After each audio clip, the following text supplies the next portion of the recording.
Good evening, ladies and gentlemen. This is Harry Muppet. Welcome back to another Starcraft 2 Daily Masters. Moving on in the American Premier League for WCS Season 2. We've come across a couple of familiar faces. Oh, one of them is at least down the bottom left side of the map. We do have MaSa, and oh man, I should probably have looked up how to say his name properly, but we'll just call him MaSa. And yeah, hold on a sec, actually. Hold on a sec.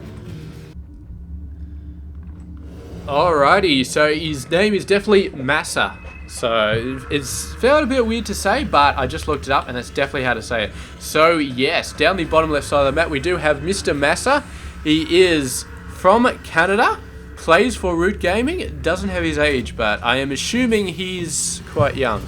So there we go. His opponent up the top right side of the map is going to be Mr. Bomber, 26 years of age from South Korea, sponsored by Red Bull and SanDisk, apparently. So very, very awesome player. And of course, he is one of the best. We've seen him in quite a lot of games. He's always been awesome in all the games that we've seen. So yes, Mr. MaSa is going to have to step up here, because I think that Bomber is definitely the favorite in this game, at least as far as I can see. But man, it's going to be interesting out here, because Bomber has gone for a fast command center and MaSa has gone for a fast Banshee. So we'll just have to see how this works out. We do have a Widow Mine coming out, and of course Widow Mines are the absolute perfect counter for Banshees. You put one down here, you put one down here, and the Banshee just runs into it, and it's just like boom, like ultra death mode for the poor Banshee. So we'll have to see if that happens. If the Banshee, we have definitely proven this in previous games, you can tell if the Widow Mine is underground without detection if you are looking carefully enough. You really have to have eagle eyes to be able to see that, and whether MaSa's eyes are eagerly enough, we will be finding out very soon. Was that already ultra zoomed? I thought we could have gone out even further than that, but we'll just sit with the Banshee. So it looks like it's going to go around the top side and shoot in here. This Widow Mine. The Widow Mine is going to be burrowing here. So it is going to be watching the front side. We do have a Viking as well, but cloaking should be up by the time the Banshee gets around, so that's not going to help too much. May have to use a scan here to take this guy out. Viking has a feeling that he's on this side, and the Banshee may go all the way around right up to the top. Meanwhile, what the hell have we got on here? A whole bunch of Marines coming out as well, and a tank. So MaSa going for some very, very interesting plays. Oh, the missile turret has been built, so Bomber will not be denied. And the Viking going straight for it, although it gets out of missile turret range. Does a scan, and the Vikings are going to finish it off. No, the Widow Mine is going to finish it off. But I don't know if Bomber is expecting this play coming out. He does have a Widow Mine. A single Marine is going to trigger it. Boom, down goes the Marine, and down goes the reload time for the Widow Mine. So there we go, nice scan there. Going to be checking some stuff out. The tank is back there. The Marines are suddenly like, oh shit, that's a tank. So, no, is he going to be able to take out the tank? No, there's a scan detecting the Banshee, and there's also a missile turret over there. Oh man, doing an excellent job. I don't think this tank is in range of this tank, but it is now. The Banshee's so close to dying here. Would love to snipe that tank out, but I think another scan is going to come down for Bomber. No, deciding to attack workers instead, just for the hell of it. No scan being seen at the moment, and meanwhile the command center is going down quite easily. What is this Banshee doing? Should be attacking the tank, really should be, but the missile turret managed to come up, and that's why it ran away. And meanwhile, MaSa pulling out with those forces. Let's have a look at the kill reel. So far, only one worker being lost. No, sorry, Bomber's lost 7 workers. MaSa has only lost 1, and did lose 2 Banshees and 4 Marines. Bomber not losing all that much if you discount the workers, but if you count the workers, then it's, you know, it's not looking as good. But his macro still on point due to that earlier command center, which he did get out quite early. He is still in the lead in terms of workers. So yeah, very, very, very nice stuff from both players, and we will see exactly how this develops in this game. We've got 2 tanks out there now, and a whole bunch more barracks coming out. But Bomber did manage to hold that off quite nicely, and now he's going to be looking to go into ultra macro mode. We will see. So yeah, a whole bunch of Marines coming out for both players. Does look like it's going to be Marine tank. I think that's pretty obvious at this point. Yeah, kind of maybe pretty obvious. I don't know. Bunch of medevacs coming out. Does still have this factory. And yeah, factory as well. Who had the 4 tanks? I wasn't sure. MaSa has the 4 tanks.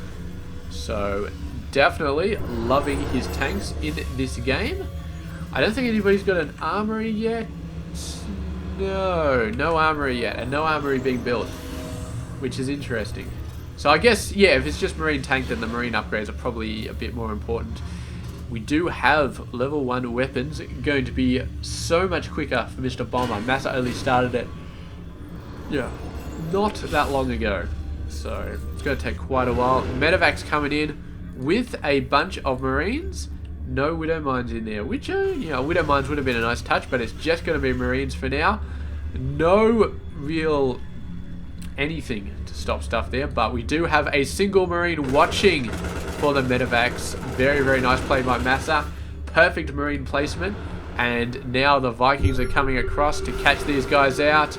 Oh, doing a ton of damage. One medevac does go down, losing a few Marines, and the tank ready to see them away. So that drop sent scurrying away, and they just kill that Marine out of spite. Because it's like, you bastard, if you only you weren't here, we could have done something. But the medevac running is maybe not running as fast, but no, the Vikings have called off the chase, and Bomber decides, you know what, I'm just going to go along the ground and just do what I want to do. Kills that Marine as well, so that Marine did scout the entire pack moving over. MaSa moving over here is going to be holding off at this area. Got a tank up the top as well. Got the Vikings to make sure there's no crazy drop action going on. Let's have a look. We got 6 tanks versus 4. 29 over 18. MaSa has really been going nuts on the macro. We can see his worker numbers are a little bit ahead as well. So yeah, the upgrades, however, not favouring him. We've got shields, and shields are a very big thing, although MaSa about to hit shields there. And maybe Bomber is going to wait for level 1 armor. I would not blame him if he decided to do that. We've got the armory coming out as well. No armory yet for Mr. MaSa, so that is going to be tank upgrades. Which is looking pretty good. And he's getting the 3rd base out as well. So Bomber seems to be pushing ahead a little bit harder, but with not as much army. Oh, actually he's pushing ahead on the army just a little bit. He's definitely pushing ahead. Although he's in some ways, Bomber seems to be behind. He's behind on the worker numbers. He's behind on the Marine numbers, though only by a tiny bit now. He's behind on the tank and the Viking numbers. But on other ways, he just seems to be ahead. He seems to be doing more. Getting the armory, getting the upgrades faster, getting that 3rd base faster. Although, as I say that, MaSa does have a 3rd base sitting out there already. Just waiting to go, so I guess he's not too far behind on the command center. And there we go. Massive amount coming in. Where are the Vikings from Mr. MaSa? Needs to get those Viking in. Oh, he's pushing very, very hard in here. He's going to drop in this beautiful area. There are the Vikings doing a great job, and Bomber's Vikings sort of dropping the ball a little bit there, not attacking anything there. But here we go, and oh, this is just massive. The workers from one side, the Marines from the other side, and the tanks went down. Mr. Bomber's tanks all going down, and the rest was just on mop-up duty. So that was it. MaSa taking out the first victory there. Did lose quite a bit though. His workers lost is now up to 10, so I'm sure he's not happy about that. But he held it off, and yeah, he's looking good at the moment. He's 53 over 51, so the advantage he had before definitely going down the toilet in terms of worker numbers, but the army advantage is still very, very strong with Mr. MaSa, so he's going to be in a pretty good position, although Bomber just comes straight back in here and just roasts that command center and then just pulls out of there. The single tank blast being enough to scare the Marines away, and Bomber, look at that, you can see the macro cannon going full blast at this point, so he knows that he's a little bit behind, but I don't think he cares. He's just going nuts here and putting out a ton of units. Army-wise, Profit armies-wise, so he's not tanks. Tanks is really where he's suffering at the moment, and he seems to have given up the air advantage at the moment. He's getting a bunch of medevacs, but not really worrying too much about Vikings. We do have a third base coming up once again, so this is going to slow MaSa down a little bit. Actually destroying this NG bay for some reason. Obviously was blocking something off, although he can lift it up, so I don't know what the hell the deal is here. He's could have just lifted that off. Like, why? Why? I just do not know. A couple of stray medevacs.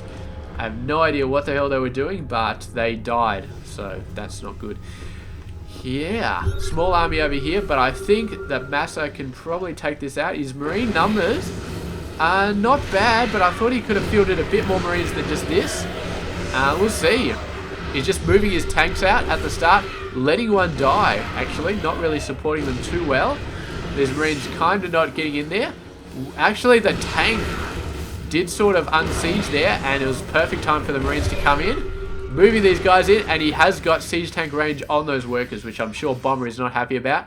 And actually giving the GG. Oh, why? This is why. There's a beautiful drop coming in here. Whole bunch of tanks, bunch of marines going in, doing a crap ton of damage. Bomber's worker numbers were going down by quite a bit. I think he saved those workers for the most part. Yeah, there was a ton down there, but man, being attacked from both sides, and that was why MaSa wasn't really doing a whole lot here as much as he could. He was too busy microing over this side, but it's sensational job. Completely missed this attack, but between those two, I mean, Bomber was obviously just, you know what, GG. It's too much for me to handle. His army was too low. His workers were too low, and I don't think there was any chance he was really going to head this off, so excuse me.